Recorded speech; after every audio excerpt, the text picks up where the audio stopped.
every second, I know you feel the beat. Do you feel the rhythm all the way?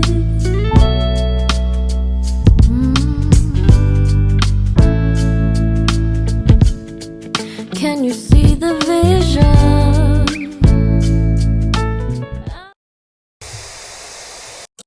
Hey guys, it's Simply Julia Lauren, and I wanted to come to first say thank you so much for 1,000 subscribers. This is huge. I'm so stoked, so excited, so happy to see all of you guys here. Secondly, it's so great to see the community continue to grow.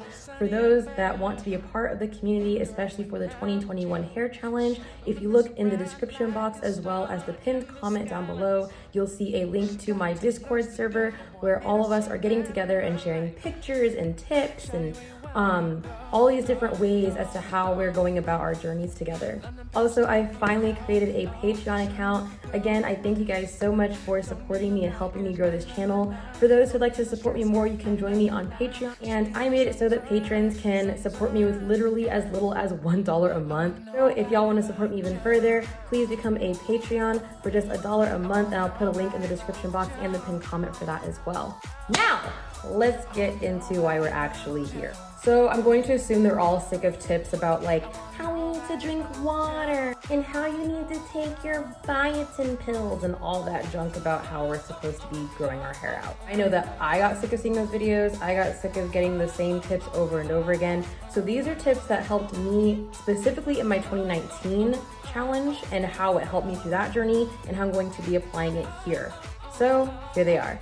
First things first, make your routine simple. I literally cannot stress this enough. The more complex your hair routine is, the more difficult it's going to be to actually stick with your routine. Your main things are you need to wash your hair, condition your hair, seal that moisture in.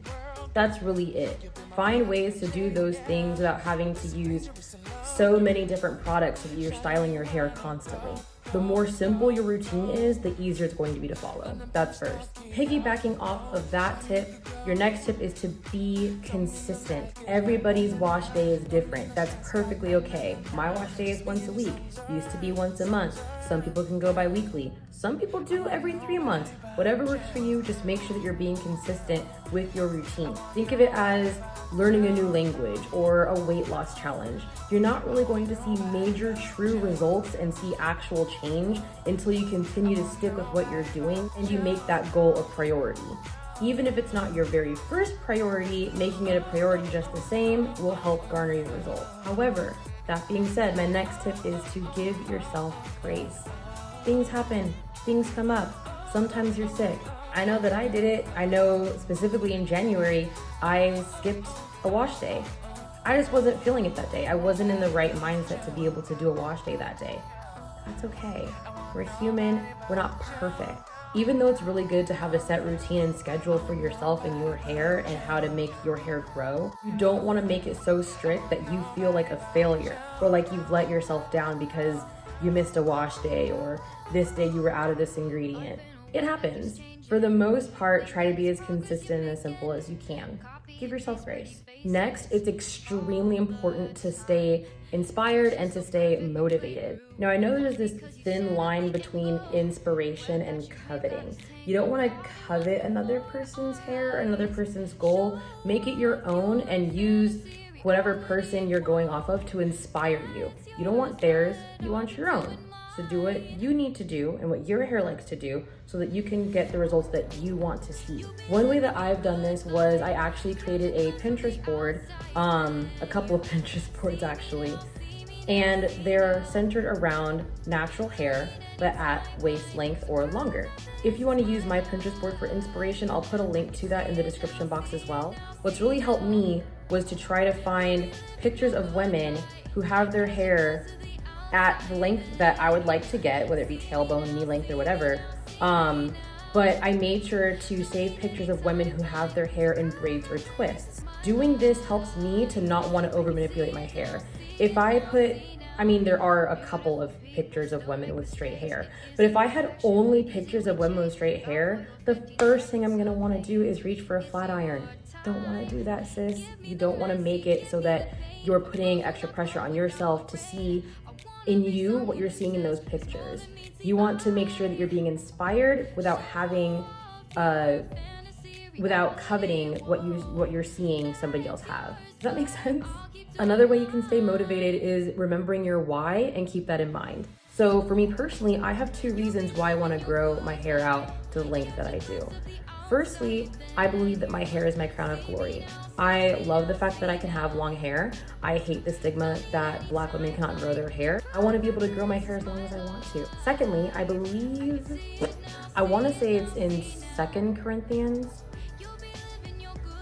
It's either in 1st or 2nd Corinthians, but I'm gonna have to go and find that. And once I do, I'll put it at the bottom right here.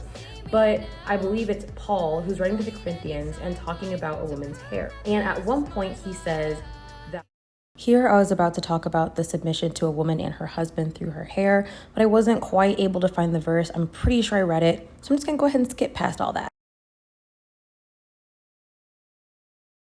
Next, I'm gonna use as an umbrella term is going to be your physical health. I couldn't keep it off this list. I'm sorry, it's just true. I've noticed that my hair flourishes when I have a more plant-based diet and when I'm exercising more often. Even when I can't exercise the way I want to, whether it be like lifting or running or anything like that. I don't know why I just said running. I don't run. Unless I see other people running, then I'll run.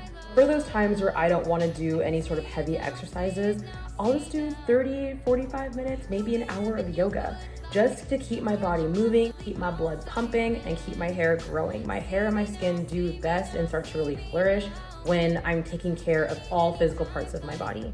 Piggybacking off of that, for us natural girls, we want to try to be as natural as possible in everything. Be natural in the food that you take into your body, natural in the products that you put on your hair. Trying to fill up on synthetic materials isn't going, I'm not going to say that it's terrible or the worst or whatever, but I will say that there is nothing like having natural materials and natural products for our natural self. Now, if you want to use your favorite shampoo and it's not some holistic shampoo, go for it. If you happen to like cream and you didn't make it yourself and you bought it off the shelf, do it. Do what works for you. All I'm saying is that normally the more natural it is, I feel like the better your results are going to be. I've noticed a change in my results once I started using more natural products than not. And lastly, try inverted wash days. You don't want to use inverted wash days or scalp massages too often, because then your head and your hair follicles start getting used to that routine and you're not going to see the burst in growth that you normally would when it was the 1st or 2nd time that you did it. So if you guys have seen some of my wash day videos, you normally see that I have my hair like this underneath the shower head. That's because it's what I usually do. Every blue moon, I try to change it up a little bit and I'll do an inverted wash day. When you do this inversion method, as well as really massaging your scalp, you really start to increase blood flow to your hair follicles, and that in turn may help you get a little boost of some more growth. These are things that have really helped me, especially the staying motivated one. Let me know what works best for you. What are some of your best tips for other naturals in the community who want to grow their hair during this 2021 challenge? Comment your tips down below, and I can't wait to see you guys in the next video.